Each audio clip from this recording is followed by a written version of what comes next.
Olá a todos! Bom, nesse vídeo eu continuarei a falar sobre linguagens de primeira ordem e vamos estabelecer as regras para obtenção de fórmulas bem formadas. Bom, no vídeo anterior a gente definiu o nosso alfabeto, o nosso conjunto de símbolos. Então a gente tinha os conectivos proposicionais e também o quantificador universal, símbolos auxiliares, variáveis individuais, também constantes individuais, letras predicativas, que a gente viu que atuam como relações, e por fim, letras funcionais, que atuam como operadores. Então agora a gente precisa especificar quais combinações desses símbolos constituirão sentenças corretas da nossa linguagem, que são as chamadas fórmulas bem formadas. Agora, como a linguagem de primeira ordem é um pouco mais complexa do que a linguagem da lógica proposicional, a gente vai definir um procedimento para a obtenção de fórmulas em 3 etapas. Então, primeiro a gente tem os termos. Os termos da nossa linguagem são definidos dessa maneira. Então, variáveis individuais e constantes individuais são termos, e se fi de n argumentos é uma letra funcional, e t1 até tn são termos, então fi de t1 até tn também será um termo. Então veja, essas regras permitirão que a gente construa formalmente as operações, a gente defina formalmente as operações. Então, por exemplo, x1 mais x2, a gente pode expressar como f1, uma letra funcional de 2 argumentos, de x1, x2. Então, x1 e x2 são termos, e f1, 2 é uma letra funcional, então f1, 2 de x1, x2 também será um termo. Agora o próximo passo é definir fórmulas atômicas.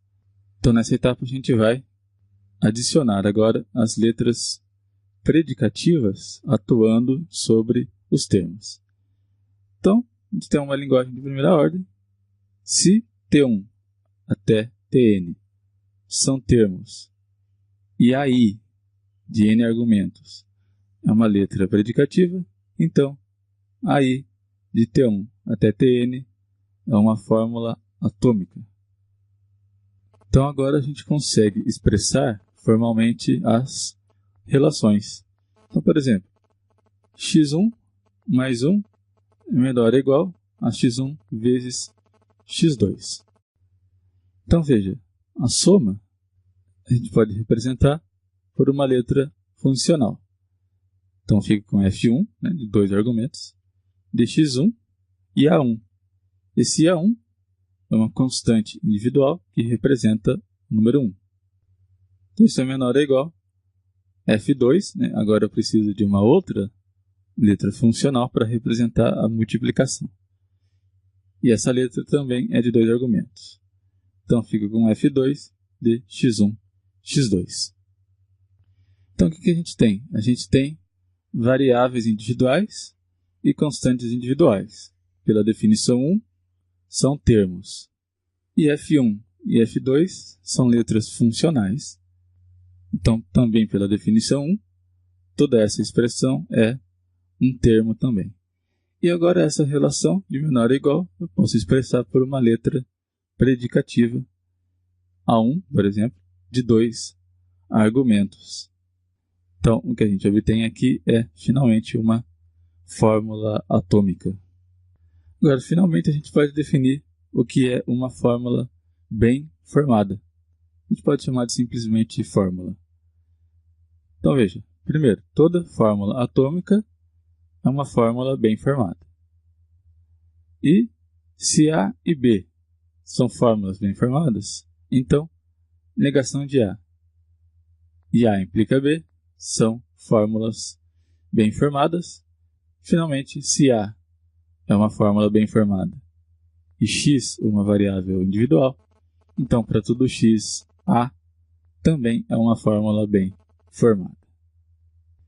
Então, através destas três definições, a gente consegue verificar se uma dada expressão da nossa linguagem de primeira ordem é uma fórmula bem formada desta mesma linguagem. Então, por exemplo, vamos considerar essa expressão. Para todo x1, tem uma letra predicativa A1 de dois argumentos. O primeiro argumento, f1, x1A1, e o segundo argumento é x1. Então, para a gente checar que essa expressão é uma fórmula bem formada, a gente precisa mostrar que ela pode ser construída usando aquelas três definições. Então, primeiro a gente tem uma constante individual, que é um termo, pela definição número 1. E por essa mesma definição, a gente sabe que uma variável individual também é um termo. Então, se A1 e x1 são termos e f1 é uma letra funcional, pela definição 1, f1 de x1A1 também é um termo. Então, agora a gente tem x1, que é um termo, e f1, x1A1, também é um termo. E eu tenho uma letra predicativa. Pela definição número 2, A1 de f1, x1A1 e x1 será uma fórmula atômica. E, finalmente, se eu tenho uma fórmula atômica e x é uma variável individual, A1 de f1, x1A1 e x1 será uma fórmula bem formada, de acordo com a nossa definição número 3. Dessa maneira, a gente consegue afirmar com certeza que essa expressão é uma fórmula bem formada. Bom, outro conceito que será importante é o conceito de escopo de quantificadores. Então, vamos considerar uma fórmula do tipo para todo x, b. Então, a gente vai dizer que essa fórmula b é o escopo do quantificador para todo x. Então, alguns exemplos. Para todo x1, A1 de f1, x1A1 e x1. Então, qual é o escopo para todo x1? A fórmula que está à sua frente. Então, é a fórmula A1, f1 de x1A1 e x1. Então, um outro exemplo. Para todo x2, para todo x1, A1 de f1, x1, x2 e x1. Então, veja, o escopo para todo x1 é a fórmula que está à sua frente. Então, é A1 de f1, x1, x2 e x1. E o escopo de para todo x2 é a fórmula que está à sua frente. Então, é para todo x1, A1 de f1, x1, x2 e x1. Muito bem, então a partir dessa definição de escopo de quantificador, a gente vai introduzir o conceito de variável livre e ligada. Então veja, uma ocorrência de uma variável é quando uma variável individual aparece em uma dada fórmula. Então, por exemplo, vamos considerar essa fórmula para todo x2, para todo x1, A1 de f1, x1, x2 e x1. É a mesma fórmula daquele exemplo anterior. Então, veja, a variável x1 aparece 3 vezes nessa fórmula. Então, a gente tem 3 ocorrências da variável x1. E, por outro lado, a variável x2 aparece nessa fórmula 2 vezes. Então, a gente diz que nós temos 2 ocorrências dessa variável x2. Muito bem, então, uma ocorrência de uma variável x, ela é ligada em uma fórmula b, quando essa variável ocorre em um quantificador para todo x, cujo escopo é B. Então, essa variável que aparece junto com o quantificador é uma variável ligada. E ela pode ocorrer também na fórmula B, que é escopo do quantificador para todo x. São esses dois casos que podem acontecer. Em caso contrário, a gente vai dizer que esta ocorrência é uma ocorrência livre. Então vamos ver um exemplo. Vamos tomar essa fórmula aqui para todo x2, A1 de x1, x2, implica para todo x1, A1 de x1. Então veja, quais são as variáveis que a gente tem? x1 e x2. x1 ocorre 3 vezes. Então eu tenho aqui a primeira ocorrência, aqui a segunda e, finalmente, aqui a terceira ocorrência. E a variável x2 ocorre 2 vezes. Então aqui eu tenho a primeira ocorrência e aqui eu tenho a segunda ocorrência. Muito bem, agora vamos analisar o escopo dos quantificadores. Então o escopo de para todo x2 é o que está à sua frente. Então, é A1 x1 x2 implica para todo x1, A1 de x1. E o escopo de para todo x1 é a fórmula A1 de x1. Então, a gente observar aqui, o que está à frente de para todo x1 é somente essa fórmula A1 de x1. Agora que a gente definiu o escopo dos quantificadores, a gente pode definir se as ocorrências dessas variáveis são livres ou são ligadas. Então veja, todas as ocorrências de x2 são ligadas.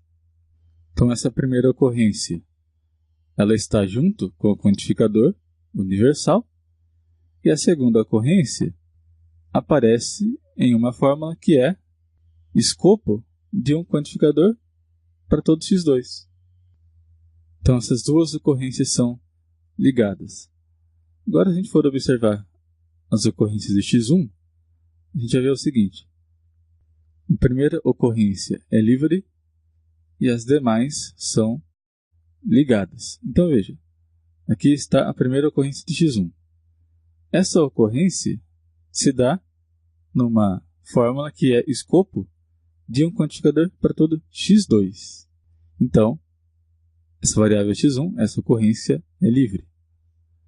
Já essa outra ocorrência se dá junto com o quantificador, então ela é ligada, e essa última ocorrência se dá em uma fórmula que é escopo de um quantificador para todo x1. Então ela está ligada também. Bom, agora a gente pode estender essa ideia para termos também. Então, por exemplo, vamos considerar aquela mesma fórmula. Para todo x2, A1 x1 x2 implica para todo x1, A1 de x1. Por exemplo, o termo f1 de x1 e x3, a gente vai dizer que é livre para x1. Por que isso? Então, observe o seguinte, se eu coloco esse termo f1, x1, x3 no lugar das ocorrências livres de x1, que a gente viu no slide anterior, que é somente essa primeira ocorrência, que é livre, então eu vou ficar com essa fórmula aqui. É a mesma que essa de cima, só que no lugar de x1, que é uma variável livre, eu coloquei esse termo.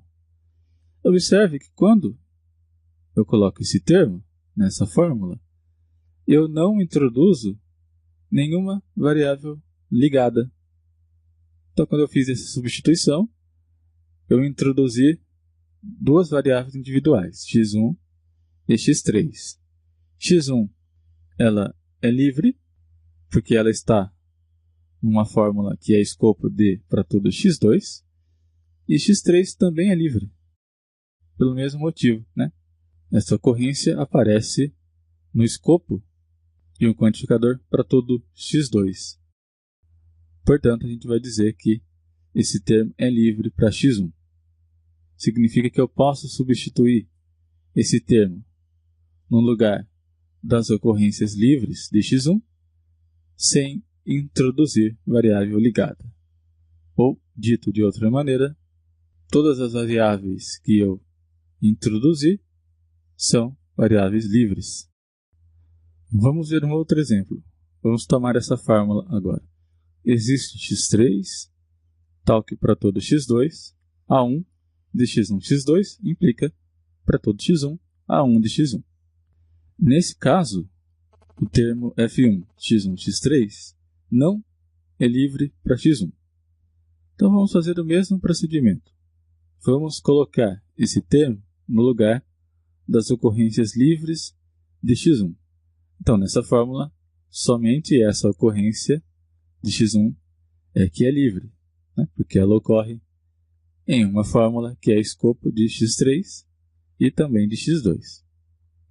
Então, fazendo essa substituição, a gente vai encontrar essa fórmula aqui. Então, só coloquei esse termo no lugar dessa ocorrência livre de x1. Mas observe agora que eu introduzi duas variáveis, x1 e x3.